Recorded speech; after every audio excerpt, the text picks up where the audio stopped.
Bien, nous allons prendre nos Bibles et regarder ensemble dans Hébreux chapitre 13. Nous arrivons dans notre étude dans cet épître, maintenant au dernier chapitre, le chapitre 13. Et toutes les autres études sont en ligne si quelqu'un veut se rattraper sur les autres études. Mais nous arrivons maintenant au bout de cet épître. Et mon texte aujourd'hui était parti du verset 1 jusqu'au verset 4. Et je voudrais vous parler de l'amour parmi les croyants. Il y a un amour du monde, un amour mondain, mais ce que nous voyons ici, c'est en contraste avec ce que le monde appelle l'amour. Il y a un amour de l'Église de Jésus-Christ. Et Jean, dans son épître, nous a avertis de ne pas aimer le monde, ni les choses qui sont dans le monde. Si quelqu'un aime le monde, l'amour du Père n'est point en lui. C'est-à-dire, si nous voulons suivre les principes et les règlements du monde en ce qui concerne l'amour, ou bien ce que c'est de s'aimer, aimer les uns les autres, nous aurons toujours tort. Mais l'amour dont la Bible parle, qui existe entre ceux qui sont membres du corps de Christ, n'est pas un amour naturel, c'est un amour spirituel, c'est un amour qui provient de la grâce de Dieu dans les cœurs de ceux que Christ a rachetés et que Dieu a élus. Et l'amour du monde va passer comme le monde passe. Et l'amour du monde est basé, fondé sur la convoitise.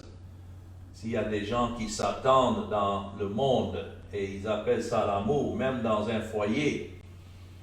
Mais Christ n'y est pas et la grâce de Dieu n'y est pas. Donc tout ce qu'on peut dire d'un tel amour, c'est que ce n'est rien d'autre que la convoitise. C'est-à-dire une personne qui convoite l'affection de l'autre et qui cherche à avoir l'affection de l'autre. Et donc agit dans ce sens pour avoir l'amour de l'autre. Mais ce qui concerne l'amour de Dieu est sans condition. Donc ici dans mon texte, dans Hébreux 13, du verset 1 au verset 4, nous avons ici premièrement ce que c'est l'amour fraternel dans les versets 1 à 3. Et puis, dans le verset 4, nous avons représenté l'amour conjugal, c'est-à-dire entre mari et femme. Et tout cela, c'est la grâce de Dieu qui fait à ce que ceux qui sont en Christ ont cet amour. C'est pourquoi c'est écrit dans le verset 1 de Hébreux 13, « Persévérer dans l'amour fraternel ». On ne peut pas persévérer dans quelque chose qui n'existe pas d'abord. Donc, ici, ce n'est pas en train de dire qu'il faut avoir l'amour fraternel, parce que cela ne vient pas de nous, ça vient de Dieu, ça vient de son esprit, ça vient de sa grâce, c'est le fruit de son esprit. Mais là où il y a cet amour qui est donné par la grâce de Dieu, donc nous avons ici l'instruction de persévérer dans cet amour fraternel. Et c'est ici que nous voyons l'aspect de cet amour fraternel. Parce que ce n'est pas à nous de choisir, surtout dans le corps de Christ, ceux que nous allons aimer et ceux que nous allons laisser, non. N'oubliez pas l'hospitalité, c'est écrit, car en l'exerçant, quelques-uns ont logé des anges, c'est-à-dire des messagers de Dieu, sans le savoir. Souvent, quand il y a d'autres qui entrent dans nos assemblées, dans nos communautés, et on ne sait pas d'où ils viennent, je me demande si nous réfléchissons sur le fait que c'est Dieu qui envoie chacun, et pour des raisons que Dieu lui-même connaît. Comme dans le passé, certains ont logé des anges sans le savoir. Et puis aussi, souvenez-vous des prisonniers, comme si vous étiez aussi prisonniers, de ceux qui sont maltraités comme étant aussi, notons, vous-même dans un corps. Donc c'est évident ici que les instructions que nous sommes en train de lire appartiennent au corps de Christ, à l'Église de Jésus-Christ, dont les membres se diffèrent l'un de l'autre et de différentes races et de différents aspects de société, mais tout de même formant un seul corps. Voilà ce que nous devons alors considérer. Comment persévérer dans cet amour fraternel. C'est seulement la grâce de Dieu qui permet à ce que des pécheurs habitent ensemble, que ce soit dans le foyer ou bien que ce soit dans l'assemblée. Nous sommes tous des pécheurs. Et le fait que nous puissions nous entendre et être d'accord sur, non seulement sur la doctrine de Christ, mais d'accord aussi les uns avec les autres, ça c'est une œuvre de la grâce de Dieu. Et c'est à cela que nous sommes appelés. Donc, c'est le premier aspect ici de l'amour parmi les croyants que nous voyons expliqué ici. Et puis dans le verset 4, il s'agit là de l'amour conjugal, c'est-à-dire dans le mariage. Et là, nous lisons que le mariage soit honoré de tous. Il y a un principe de mariage qui est donné dans la Bible qui s'applique à tous, qu'ils soient croyants ou pas, mais particulièrement aux croyants.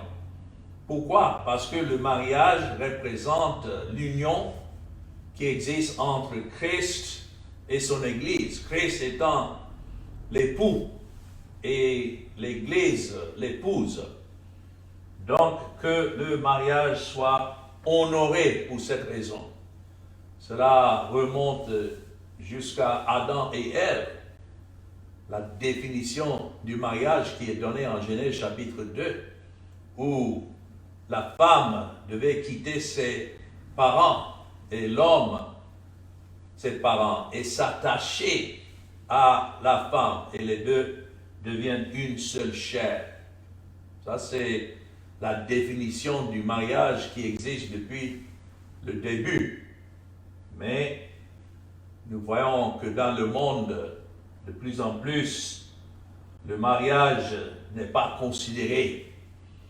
Et cela encore démontre le contraste entre ce que le monde appelle l'amour ou le mariage et ce que Dieu définit comme le mariage, surtout parmi les croyants, les membres de l'Église de Christ.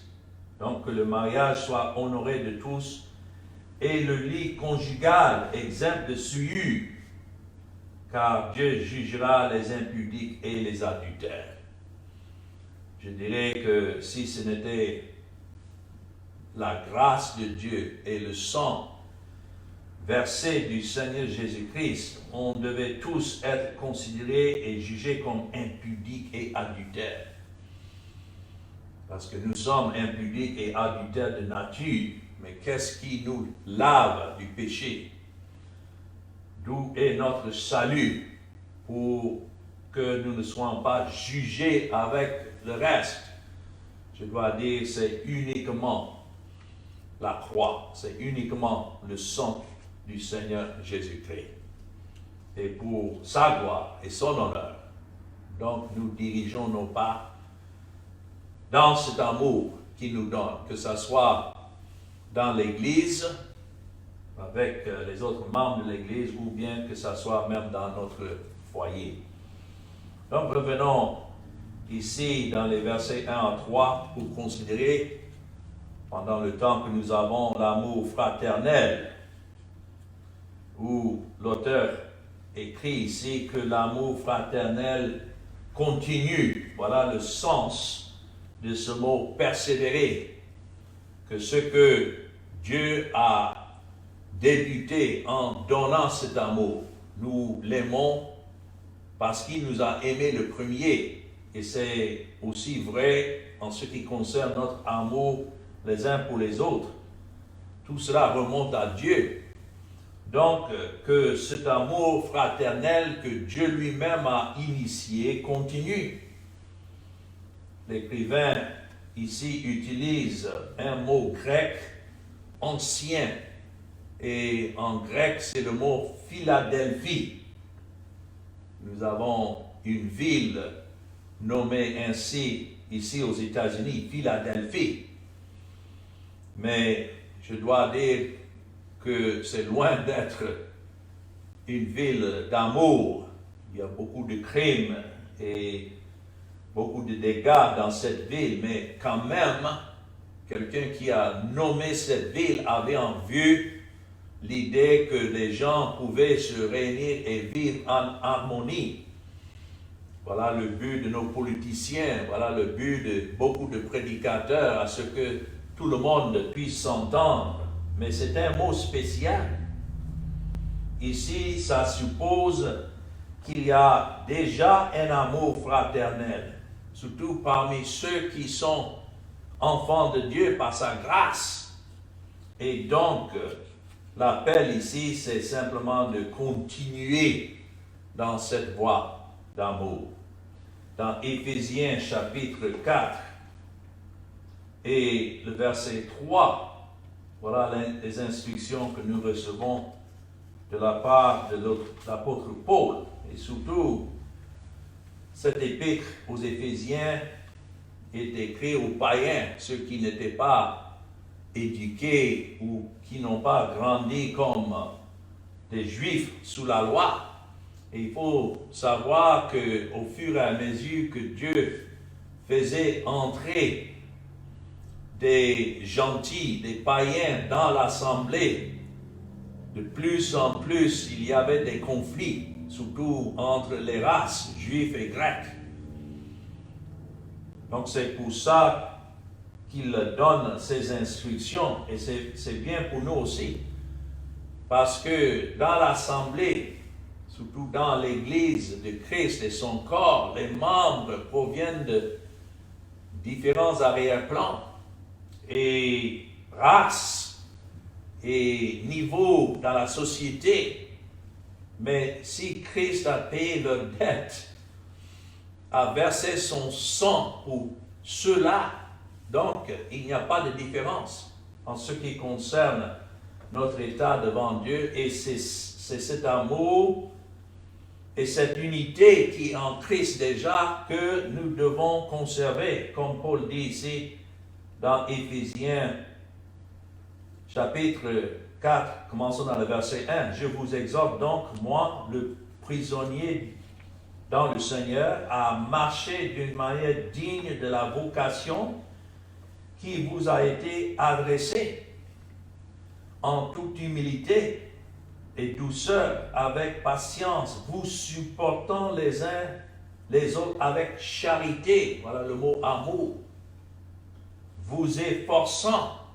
D'où vient cet effort, si ce n'est l'Esprit lui-même, de conserver l'unité de l'Esprit par le lien de la paix. Pourquoi? Verset 4. Il y a un seul corps et un seul esprit, comme aussi vous avez été appelés à une seule espérance par votre vocation. Voilà à quoi nous sommes donc appelés. Donc, comme il n'y a qu'un seul Dieu, il n'y a qu'un seul Seigneur, il n'y a qu'un seul baptême dans le verset 5. Ce mot baptême, ce n'est pas le baptême dans l'eau, mais il s'agit du baptême du feu du Seigneur Jésus-Christ. C'est grâce à ce baptême qu'il a subi à la croix que nous sommes unis dans un seul corps. Ainsi, verset 6, un seul Dieu et Père de tous, qui est au-dessus de tous et parmi tous et en tous. Quand il dit en tous, c'est dans le contexte, en tous ceux qui sont en Christ. Donc voilà ce qui est le fondement qui lie ceux qui sont dans le corps de Christ. Et pourquoi donc l'auteur ici dit persévérer dans cet amour fraternel. Christ n'est pas divisé. Et le corps qui est l'Église de Christ, le lien qui nous lie, c'est l'œuvre de Christ. Et c'est son esprit qui nous a appelés, voilà la vocation, qui nous a appelés et mis ensemble. Et c'est ainsi que nous partageons ce même amour. Donc voilà le mot Philadelphie, Philadelphos, qui est utilisé là dans le premier verset, persévérer dans l'amour fraternel. Ça, c'est le sens de ce mot. Dans la Bible, il y a en réalité 4 différents mots qui sont utilisés pour traduire le mot amour, mais dans le grec, différents mots. Par exemple, à part Philadelphie, qui a un de ces mots, ça c'est l'amour fraternel. Il y a aussi le mot Eros. Et déjà en entendant ce mot, ça vous donne déjà le sens. Ça décrit un amour qui est érotique, sensuel, et se réfère surtout à l'amour sexuel. Et un deuxième mot qui est utilisé dans les Écritures, c'est le mot grec storge, et ça fait référence à un amour familial et le genre d'amour qui existe surtout entre parents et un enfant ou entre les membres de la famille en général. Mais ce n'est pas ce sens qui est utilisé ici, Philadelphie. Ça, c'est l'amour de frère entre frères, surtout en Christ.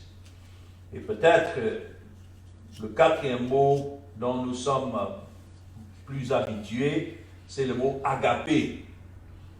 Et ça, c'est un amour spécial. C'est un amour qui décrit surtout l'amour de Dieu envers ceux qu'il a aimés depuis l'éternité. C'est un amour particulier. Et la raison pour laquelle ce n'est pas utilisé ici encore, c'est parce que, bien vrai, nous sommes aimés. Si nous sommes aimés de Dieu, nous sommes aimés de cet amour agapé. Mais ici, il s'agit d'un amour fraternel, c'est-à-dire entre frères et frères qui se trouvent dans le corps de Christ. C'est le mot qui est utilisé ici dans Hébreux 3 et le verset 1. Donc Philadelphie, ça vient de la racine philia. Et ce mot ancien est un amour surtout d'affection fraternelle, d'amitié, et néanmoins profond. Je ne veux pas minimiser le sens, disant que agapé est plus important que ce genre d'amour. Un provient de l'autre. On ne pouvait pas aimer les uns les autres de cette manière profonde si ce n'était à cause de l'amour agapé de Dieu envers nous. Mais comment est-ce que cet amour fraternel se manifeste? C'est ainsi que nous voyons dans le verset 2, parce que le véritable amour fraternel ne respecte pas de personne pour dire « Ah, mais j'aime celui-ci parce qu'il est beaucoup plus proche à moi que celui-là. » Non. C'est pourquoi c'est écrit ici dans le verset 2, « N'oubliez pas l'hospitalité. » Le sens de ce mot hospitalité, c'est dans le sens de recevoir les étrangers. Voilà le véritable sens du mot hospitalité. C'est facile de recevoir ceux qui sont comme nous, mais ici, il s'agit dans le sens de recevoir des étrangers. Et non pas seulement ceux qui nous sont proches ou bien nécessairement de notre race, etc. Et c'est pourquoi je disais qu'au fur et à mesure que Dieu faisait entrer des étrangers dans l'assemblée, les appeler, et c'est devenu de plus en plus évident que oui, pour ceux-là, Christ aussi est mort. Il n'est pas mort simplement pour des Juifs, mais pour les pécheurs de toute race, de toute langue, de tout peuple. Et au fur et à mesure que Dieu les faisait entrer dans le corps de Christ, convertissant leur cœur et tournant leur cœur à Christ, à l'écoute de l'Évangile, alors c'était comme des étrangers maintenant que Dieu faisait entrer dans son corps. Voilà le sens de ce mot hospitalité. C'est une vertu importante et souvent commandée aux croyants dans les Écritures et aussi surtout aux dirigeants. Regardons quelques passages dans Romains chapitre 12. Tout cela, c'est l'amour fraternel. Ça concerne chacun des élus que Dieu a choisis, pour qui Christ est mort. C'est écrit dans Romains chapitre 10, le verset 12 et le verset 10. Par l'amour fraternel, soyez pleins d'affection les uns pour les autres, par honneur, usez de prévenance réciproque et du zèle et non de la paresse. Soyez fervents d'esprit, servez le Seigneur. Réjouissez-vous en espérance, soyez patients dans l'affliction, persévérez dans la prière, pourvoyez aux besoins des saints, et voilà le mot, exercez l'hospitalité. Si nous voulons savoir ce que c'est exercer l'hospitalité, voilà la définition qui nous est donnée ici dans Romains chapitre 12, versets 10 à 13. Il y a aussi d'autres passages qu'on pouvait regarder, surtout dans l'épître de Tite, l'épître de Paul à Tite, le chapitre 1, et le verset 7 et 8, ça décrit un dirigeant dans l'assemblée, car il faut que l'évêque, l'ancien, verset 7, soit irréprochable comme économe de Dieu. Nous ne servons pas nous-mêmes, mais nous qui servons dans ce rôle de responsable, de dirigeant dans l'assemblée, nous sommes comme économes de Dieu.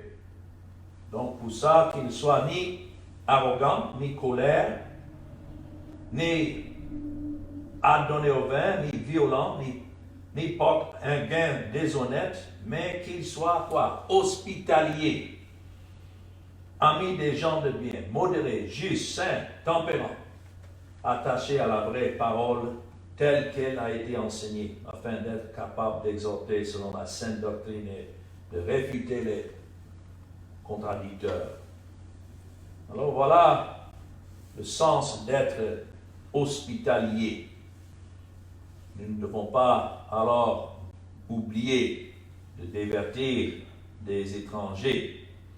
Et en raison de ce commandement d'hospitalité, néanmoins, les croyants, quand c'est écrit de recevoir ceux qui entrent parmi nous, cela ne veut pas dire de les recevoir sans discernement, parce que nous savons qu'il y a des loups qui entrent souvent parmi les brebis et cherchent à dévorer les brebis. Donc, bien vrai, quand c'est écrit, n'oubliez pas l'hospitalité, car en l'exerçant, quelques-uns ont logé des anges sans le savoir, mais il faut savoir aussi qu'il y a certains dont la Bible nous met en garde que si ceux-là viennent vers nous, mais qui viennent avec une autre doctrine que la doctrine de Christ, donc nous ne devons pas les recevoir. Donc quand c'est écrit d'exercer l'hospitalité, c'est envers ceux qui se démontrent véritablement frères en Christ. Mais pour le reste, nous devons prendre garde, comme dans la deuxième épître de Jean. Il dit dans le verset 7, « Car plusieurs séducteurs sont entrés dans le monde qui ne confessent point que Jésus-Christ est venu en chair. » Et s'il s'introduit dans nos milieux, quelqu'un comme ça qui ne confesse point que Jésus-Christ est venu en chair, c'est-à-dire pourquoi il est venu, ce qu'il a accompli en venant, et qui porte une doctrine étrangère, c'est écrit, celui qui est tel, c'est le séducteur et l'antéchrist. Donc nous ne devons pas raisonner pour dire, oh oui, mais la Bible dit qu'il faut être hospitalier, donc on doit le recevoir. Non. Verset 8, prenez garde à vous-même afin que vous ne perdiez pas le fruit de votre travail, mais que vous receviez une pleine récompense. Quel est le fruit de notre travail? C'est de recevoir ceux pour qui Christ est mort. Et que lorsqu'ils sont emmenés au milieu de nous, de tout part, nous les recevons, quelle que soit leur race ou bien leur état dans la vie, puisqu'ils démontrent qu'ils sont véritablement des rachetés de Christ. Mais c'est écrit dans le verset 9, quiconque va plus loin et ne demeure pas dans la doctrine de Christ n'a point Dieu. Celui qui demeure dans cette doctrine a le Père et le Fils. Donc, si quelqu'un vient à vous et n'apporte pas cette doctrine, ne le recevez pas dans votre maison et ne lui dites pas salut, car celui qui lui dit salut participe à ses mauvaises œuvres. Alors, en même temps que nous sommes appelés ici de ne pas oublier l'hospitalité, ici il s'agit surtout de cette hospitalité parmi ceux qui sont reconnus comme frères en Christ et pas n'importe qui. Alors, comme je viens d'expliquer, le sens du mot hospitalité, c'est de recevoir même les étrangers et ceux qui sont peut-être d'autres arrière-plans que nous, mais emmenés par l'Esprit de se joindre à nous. Et la raison qui est donnée, quelques-uns ont logé des anges sans le savoir. Ici, nous pouvons nous rappeler surtout même de l'annonce de la naissance du Seigneur Jésus-Christ. Un ange a apparu à Joseph et à Marie. Nous pouvons retourner même dans l'histoire d'Abraham et de Lot, où ils ont reçu des messagers de Dieu sans nécessairement discerner que c'était des anges, parce qu'ils ont apparu comme des hommes dans la chair, mais étant des messagers de Dieu.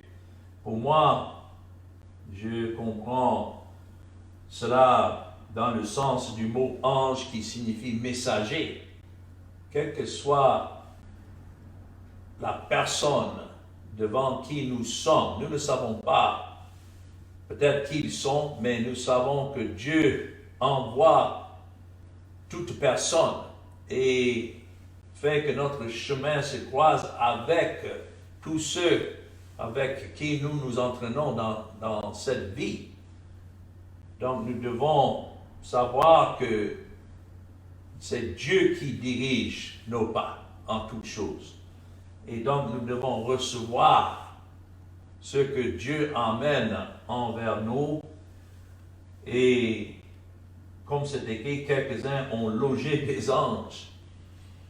Je me souviens, à travers les années que je prêche l'Évangile, certains qui viennent frapper à ma porte, qui s'introduisent et qui me disent qu'ils ont entendu de loin le message que je prêchais et donc ils se sont approchés pour en entendre davantage et avoir plus d'instructions. Ceux-là, on les reçoit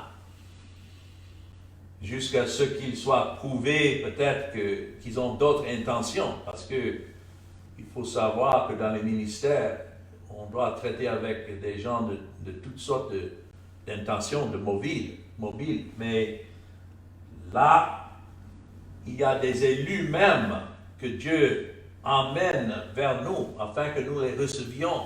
C'est comme ça que je comprends le sens de ce mot ange, sans le savoir, mais qui sont véritablement élus de Dieu. Et donc nous les recevons en tant que tels. Et puis dans le même sens où il dit, toujours dans le sens d'amour fraternel, que ce soit des étrangers qui viennent vers nous ou bien, verset 3, ceux qui sont prisonniers. Et je crois qu'ici c'est le sens, dans le sens de ceux qui sont enchaînés à cause de l'Évangile. Nous ne devons pas oublier cela. Et par amour pour l'Évangile, sont en prison, mais même là, ce sont nos frères. Nous sommes encouragés alors à se souvenir d'eux et de ceux qui sont maltraités, sachant que c'est uniquement la grâce de Dieu, par la grâce de Dieu, que nous ne sommes pas dans la même situation. Je ne cesse de m'étonner depuis les années que le Seigneur me donne à prêcher cet évangile et vu l'opposition du monde contre ce message, que me voici aujourd'hui libre, libéré et avec cette liberté de pouvoir prêcher l'évangile. Pourtant, il y a d'autres dans différentes situations dans le monde qui sont liées aujourd'hui à cause de ce même évangile. Et lorsque j'entends parler d'eux, peut-être que c'est une question de prier pour eux, ou si je suis dans un lieu où je suis capable d'aller les visiter, de ne pas les oublier, de se souvenir d'eux, ou bien même d'écrire. À travers les années, j'ai eu à écrire certains qui sont en prison à cause de l'Évangile, dans différentes parties du monde. Et ces lettres servent d'encouragement pour cela, parce que même si nous ne sommes pas ensemble physiquement, néanmoins cet amour fraternel domine, et donc ça fait partie de ce qui est écrit dans le verset 1, persévérer dans cet amour fraternel partout dans le monde où les élus de Dieu se trouvent, parce que nous sommes effectivement d'un seul corps. Et puis, dans le temps qui reste, nous voyons la deuxième partie de cet amour qui est décrit ici, et il s'agit là de l'amour conjugal, en ce qui concerne le mariage. Le mariage est honorable, parce que ça honore ce que Dieu nous a donné comme exemple de l'amour de son Fils pour son Église, c'est-à-dire cette épouse que le Père a donnée à son Fils. la Bible tient à un haut idéal, la vie conjugale et surtout l'institution de la famille. Je dois dire de plus en plus que nous vivons dans la société, nous voyons que cet enseignement est érodé, plus la société se corrompt, plus la vie conjugale est déchirée et plus même les foyers sont déchirés. Et c'est pour ça que c'est un sujet qui n'est pas facile à prêcher aujourd'hui.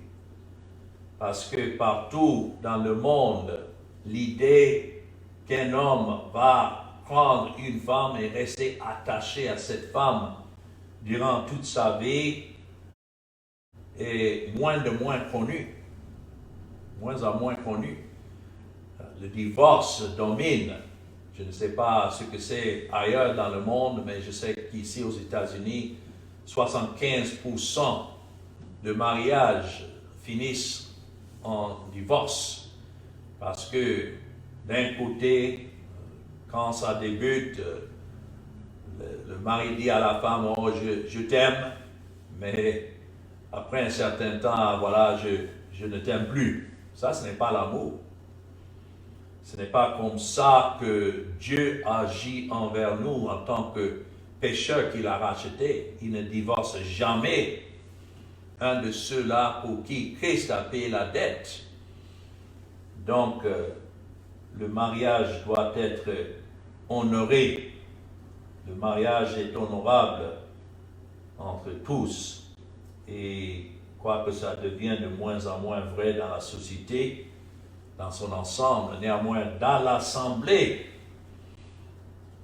ça doit être respecté parce que, comme je disais, c'est une image, c'est une illustration de la relation qui existe entre Christ et son Église.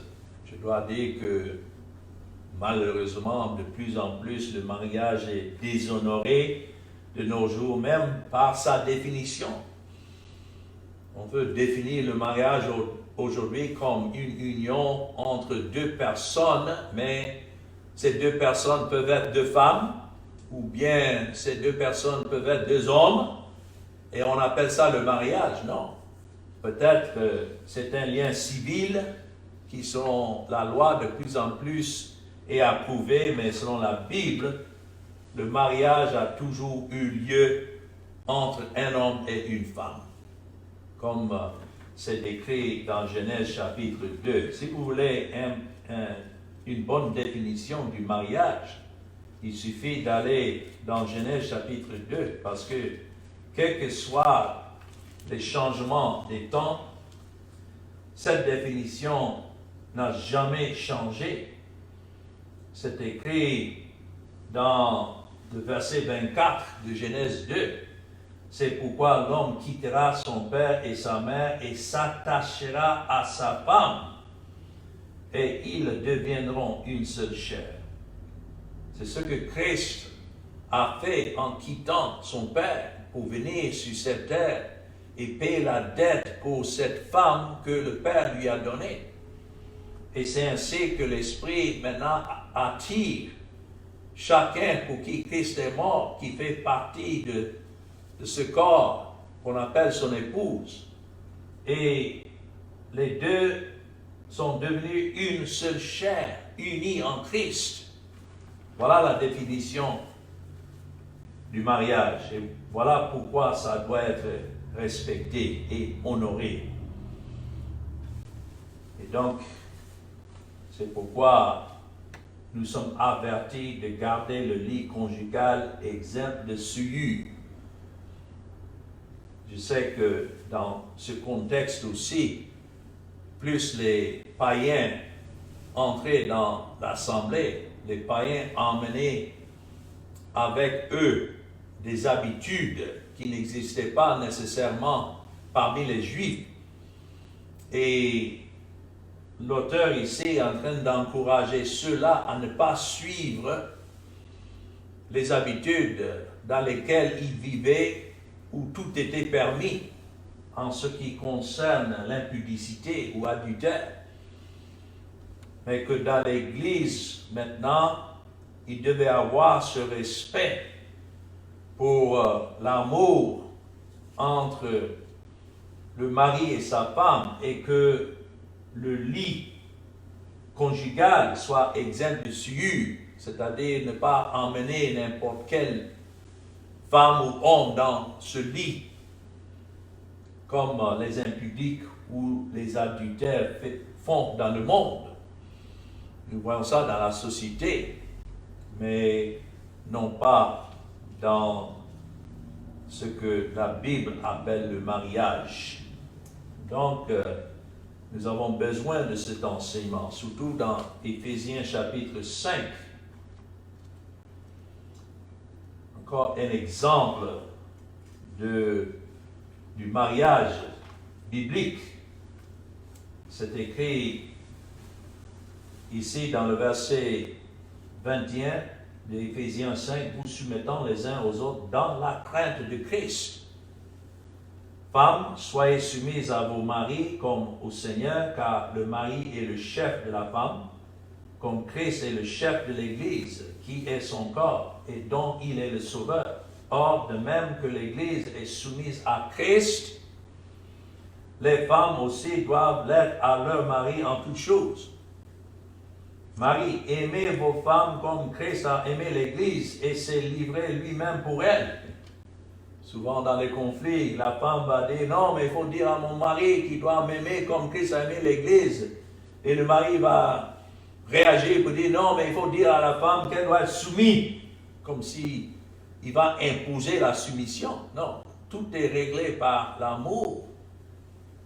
S'il n'y a pas cet amour, il n'y a pas un mariage.